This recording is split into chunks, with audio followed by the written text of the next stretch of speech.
네, 안녕하십니까. 축산 냄새 모니터링 및 관리 방안의 강의를 맡은 전북대학교 서일환입니다. 저는 전북대학교의 농업생명과학대학 지역건설공학과에 있고요. 농업시설과 환경을 다루고 있습니다. 그래서 이번 시간에는 저희가 보통 축산 악취라고 하는 축산 냄새에 대한 관리 방안을 중점적으로 한번 다뤄보고자 합니다.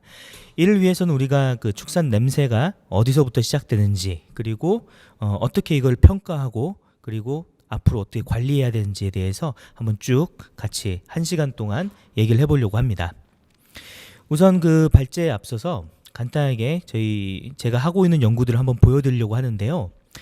저는 이제 농업시설환경연구실에서 보통 이 공기를 다루는 그런 연구들을 하고 있습니다. 전산유체역학이라고 하는 공기의 유동을 해석하는 프로그램과 그리고 열부화 해석, 그다음에 입자 해석 등등을 통해서 우리가 축산시설 안쪽에서의 환경 조절, 온도, 습도, 가스 분진 이런 것들을 다루고 있고요. 그리고 이것들이 이제 축사 밖에서 나가서 확산될 때 지역과 또 현장에서 어떻게 확산되는지 이런 부분들, 그리고 농업환경정책 및 컨설팅 등에 대한 연구들을 수행을 하고 있습니다. 그래서 밑에 보시는 것처럼 스마트팜, 축산 냄새 평가 관리, 그다음 농촌 환경에서의 역량, 그다음 관련된 장비들 개발하는 이런 연구들을 주로 하고 있습니다. 그래서 이번 시간에는 우리가 축산 환경에서부터 한번 시작해 보려고 하는데요. 축산 환경에 대한 중요성을 한번 생각해 보면 양적인 성장이 굉장히 커지는 것을 우리가 알 수가 있습니다. 그래서 축산업 생산액도 연간 20조 원에 달하고 있고요. 축산물 소비량의 경우에는 1990년대에 비해서 약 2배 정도 1인당 1년에 소비하는 축산물이 이렇게 높아진 걸 알 수 있죠.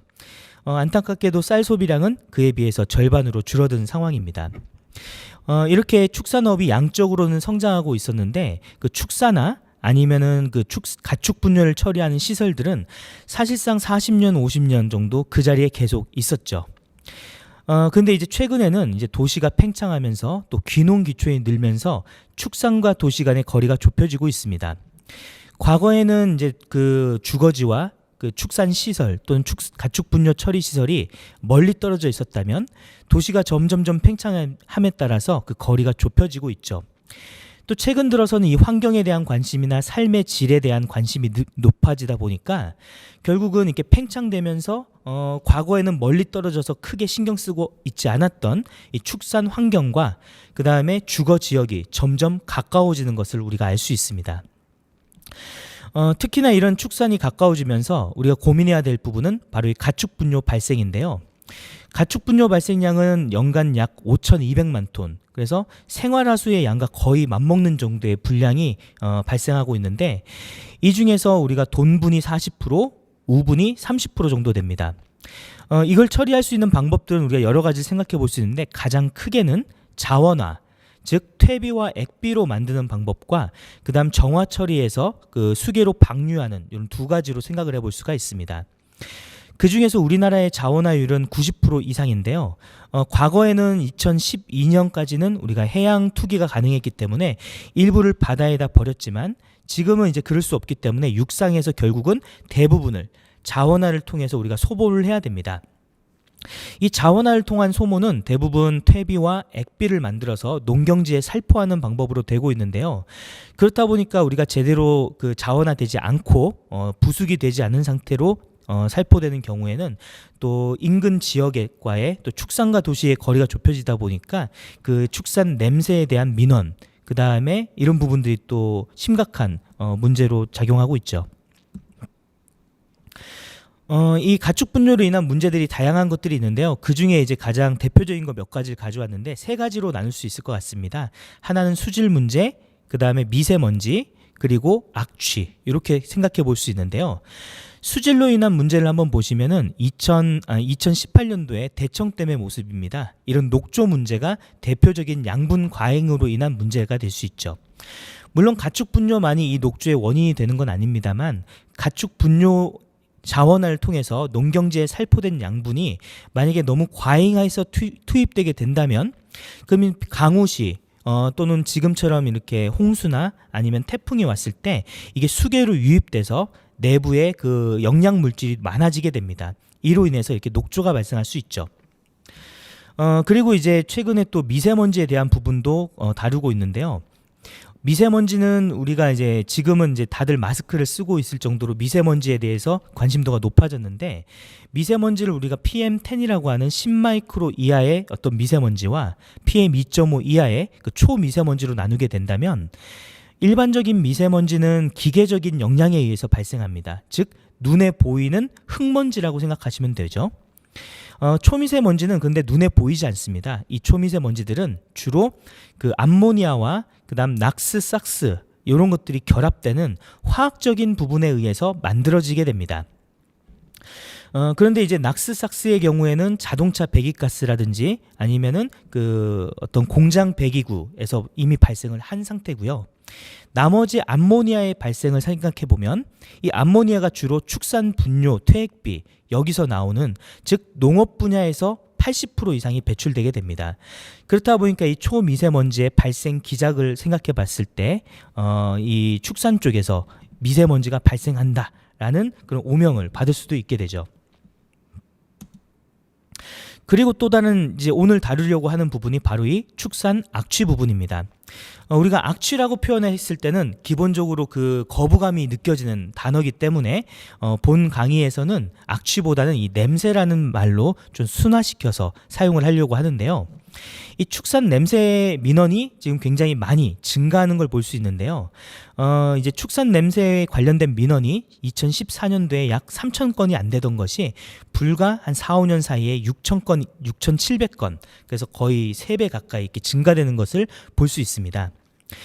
그래서 이 전체 악취 민원 중에서도 특히나 이 축산에 관한 것이 3분의 1을 차지할 정도로 비중이 굉장히 큰데요.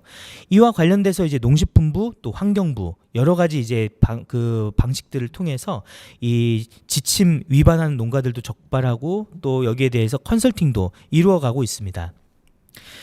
이런 부분에 대해서 민원이 증가하는 이유는 또 아까 처음에 서두에 말씀드린 것처럼 도시화가 빠르게 진행되는 뿐만 아니라 귀농귀촌 또 혁신도시 이런 부분에서 증가를 하는데요.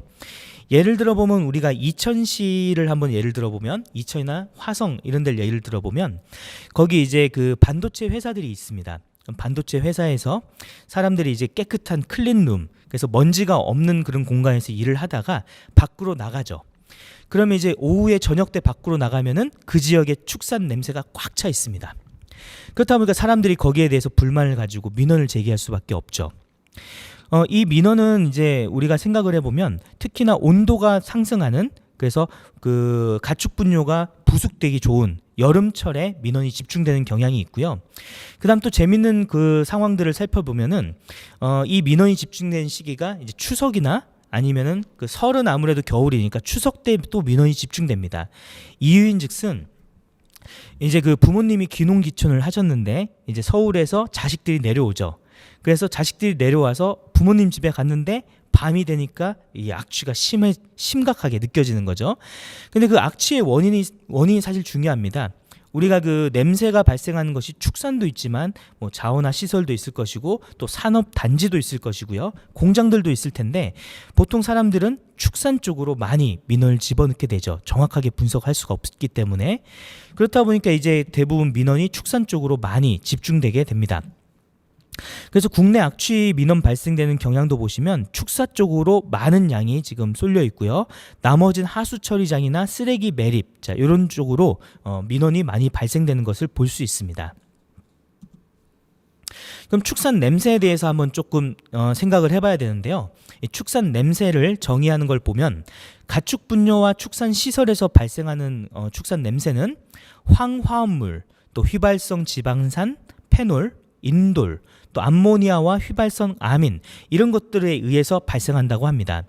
그래서 이제 가축의 소화기관이나 아니면 저장 처리 시에 분뇨가 혐기성, 즉 공기가 없는 상태에서 발효되면서 이런 축산 냄새가 발생하는데요.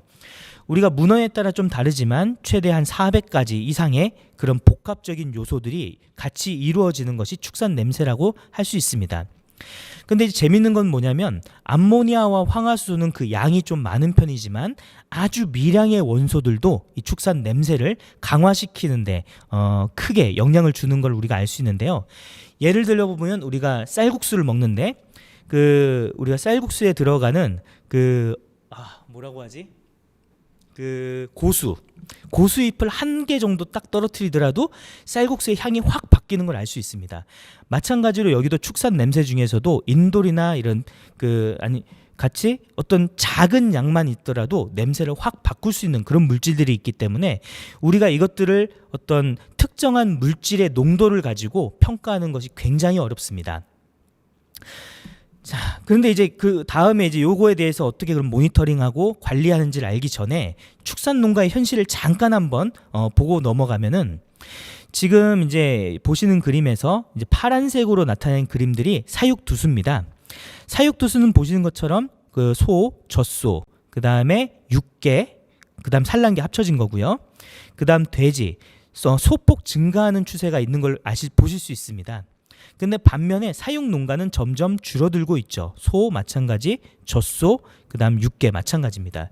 자, 이 얘긴즉슨 그 사육두수는 보합세 또는 조금 증가되는데 농가가 줄어든다는 얘기는 농가당 사육두수가 많아지고 있다라는 뜻으로 해석이 가능합니다.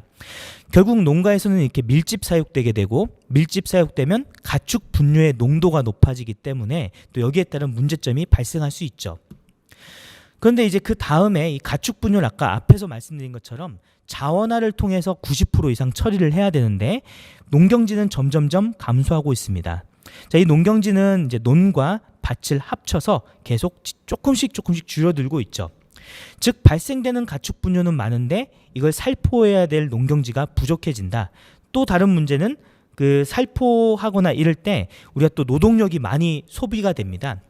화학 비료를 한 포를 뿌려야 될 때 가축 분뇨는 한 20포 정도 뿌려야 된다고 하면 누가 뿌려야 될까? 아무래도 젊은 사람들이 유리하겠죠. 그렇지만 2010년부터 14년 그리고 18년으로 이뤄질 때 보시는 것처럼 신규 젊은 층의 유입이 굉장히 적은 걸 알 수 있습니다.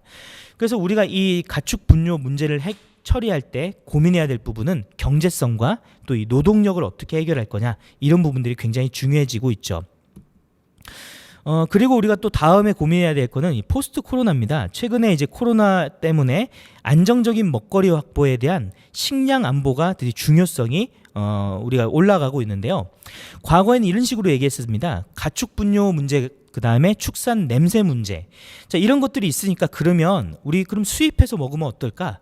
굳이 이렇게 우리가 힘든데 환경 문제를 해결하기 위해서 많은 돈을 투자할 필요가 있을까? 차라리 그 돈을 다른 데 활용하고 우리가 사 먹으면 되지 않을까? 자, 이런 얘기들이 한쪽 부분에서 계속 나오고 있었는데요. 요번에 코로나가 딱 일어나면서 거기에 대한 얘기들이 완전히 다시 평가를 받은 그런 상황이 된 것 같습니다.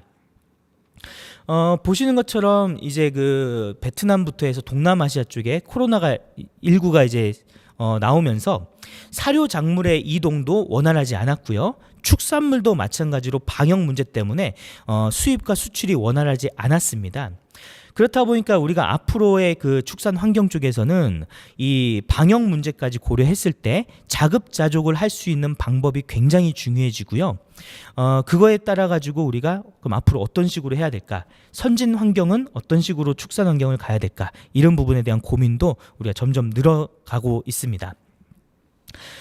그래서 보시면은 이제 우리가 요게 이제 그 농업 환경에 대한 그런 평가입니다. SGI라는 그 기관에서 한 건데요. 요거는 이제 독일 쪽에서 하는 그 조사, OECD 국가에 대한 조사 결과입니다.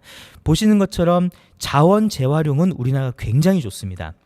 근데 반면에 미세먼지 부분이라든지 아니면 신재생 에너지, 환경 정책, 자, 이런 부분은 굉장히 좀 약하죠. 자, 그래서 우리가 앞으로 어떤 부분에 대해서 해야 되느냐? 자원의 재활용, 리사이클 기술 자체가 우리가 문제가 아니라는 겁니다. 그래서 우리나라는 OECD 국가 안에서도 이 가축 분뇨를 포함한 재활용 기술은 기술적인 측면에서는 굉장히 높습니다. 다만 이런 것들을 이제 효과적으로 이루어가기 위한 정책, 그리고 그 생물적인 다양성, 이런 부분에 대해서 우리가 고민을 해야지만 앞으로 이제 선진 환경 정책, 그 축산 환경을 위해서 어떤 방향을 가지고 가야 될지, 이런 부분이 우리가 그 더 나은 미래의 축산을 위해서 고민돼야 될 부분이라고 할 수 있습니다.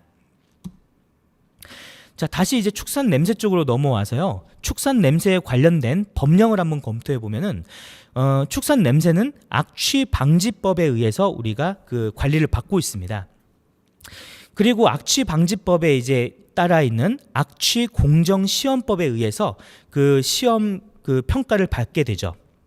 자, 그래서 보시는 이런 그 밑에 있는 허용 기준은 아마 익숙하게 몇 번 보신 적이 있을 것 같습니다. 그래서 우리가 배출구 기준 또는 부지 경계선을 기준으로 해서 기타 지역에 해당하는 이런 그 양의 그 예를 들어 15U라고 하는 오더 유닛, 그래서 그 냄새 그 수준을 이렇게 평가하는 방법들을 따라가고 있는데요. 문제는 뭐냐면은 기본 이런 산업 악취들은 굴뚝을 통해서 배기되고 있습니다. 그래서 모든 그 악취 유발 물질들이 한쪽으로 포집돼서 상대적으로 시간에 따라 변화가 적게 안정적으로 배출되고 있죠. 그렇다 보니까 포집 기술도 거기에 맞춰서 발전이 되어 왔습니다. 그동안은. 근데 반면에 이 축산 냄새 쪽은 축산 악취 방지법이나 축산 악취 공정 시험법이라는 것이 존재하지 않습니다. 그래서 산업 악취와 똑같은 기준에 따라서 평가를 되고 그다음 똑같은 기준에 따라서 우리가 관리가 되고 있는데, 문제는 이 축사에서 보시는 것처럼 자연 환기식, 자, 여기는 배기구가 뚜렷하지 않습니다. 그리고 배기구가 있더라도 여기는 이제 자동사, 이 돈사 쪽인데요. 배기구가 한 개가 아니라 여러 개인 경우들이 많죠. 그렇다 보니까 우리가 그 외부의 풍향과 풍속, 온도, 습도 이런 자연 환경에 의해서 이 냄새의 확산 정도가 매우 크게 좌우되는데요. 문제는 지금 현재까지는 이 악취 방지법에 따라서는 축산 냄새에 특성화된 그런 관리 기준이 없습니다. 그렇다 보니까 여기에 대한 관리 기준을 만드는 것이 매우 중요하고, 그럼 축산 냄새에 맞는 그런 방안들이 뭐가 있을까에 대한 논의가 필요한 시점입니다. 사육 제한 거리도 마찬가지인데요. 이 가축 분뇨 관련된 사육 제한도 이제 관련 조례를 통해서 운영이 되고 있는데, 아무래도 민원이 많다 보니까 점점 더 엄격하게 적용받고 있는 실정입니다. 그래서 이제 국내에서는 더 이상 신규로 축사를 낼 수 있는 그런 공간이 거의 없을 정도로 그 사육 제한 거리가 작용되고 있습니다. 그리고 이제 그 악취 방지법에 따라서는 이게 부지 경계를 통해서 부지 경계에서 시루를 포집하게 돼 있는데요. 축산 농가는 이 부지 경계가 명확하지가 않습니다.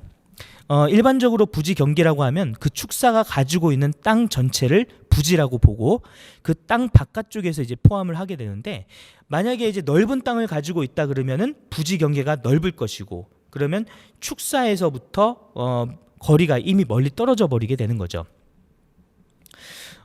그런데 이제 이런 부지 경계는 외부 환경 조건, 풍향, 풍속에 따라서 농도가 크게 달라지기 때문에 냄새가 나더라도 우리가 포집을 빠르게 하지 않는다면, 그러니까 빠른 시간 안에 공기를 포집하지 않으면 냄새 농도가 크게 달라지게 되는 한계가 있습니다.